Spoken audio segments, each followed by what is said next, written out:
What's going on YouTube? Today we're going to be taking a look at a technique called dodging and burning. We're going to be using it to bring out a little bit more contrast in this image, just help make it pop. This is a follow-up video actually to a tutorial I did on how to do a vignette using a gradient overlay. So I highly suggest you check that out when you're done watching this. Now let's get into it. Okay, if you're coming over from the vignette tutorial using a gradient overlay, you'll notice this is right where we left off. If you found this tutorial just trying to figure out how to dodge and burn, this is where we're going to start. You'll see I still have the gradient overlay layer here. For now, that's just going to stay there.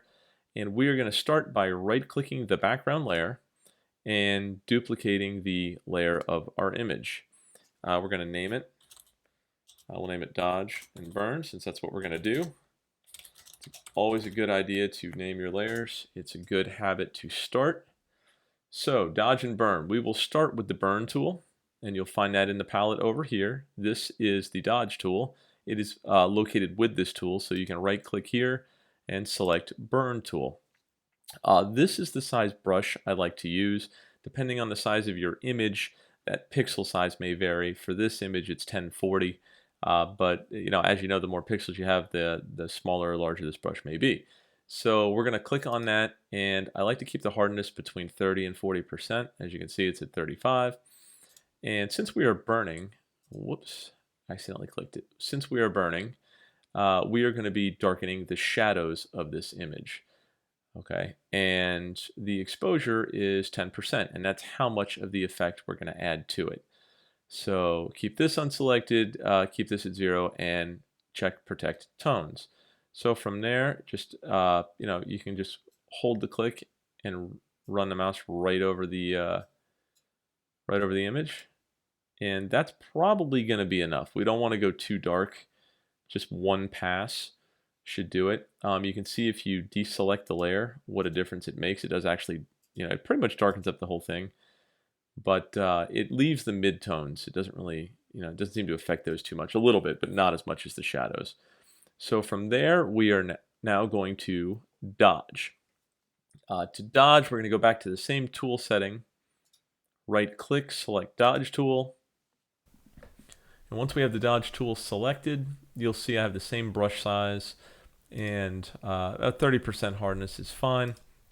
But since we're dodging, we are going to be dodging the highlights, okay? And that's important. You have other options, shadows and midtones, and for other images you may need those. But for the sake of this, we want to brighten up the highlights here. Exposure value, again, 10%. You can always go back over it a second time. And again, unchecked, 0, and checked. So we're going to go ahead and run the brush over. And you can see how it brightens up the highlights. And I'll probably click a little more here. You can click around a little bit to kind of brighten it up on the light spots.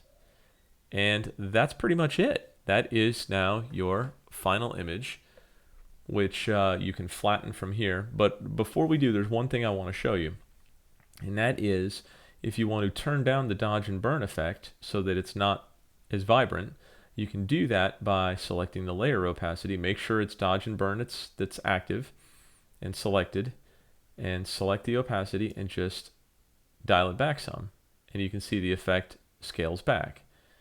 We can slowly add more, back up to 100% where we were. And one other way to adjust light here is by, remember that gradient overlay that we had done in the previous video, you can change the opacity of that as well. So if you wanted to darken or lighten a little more, you can do it that way as well. So there's multiple ways to adjust the contrast and shadows and light in this image when you do it like this.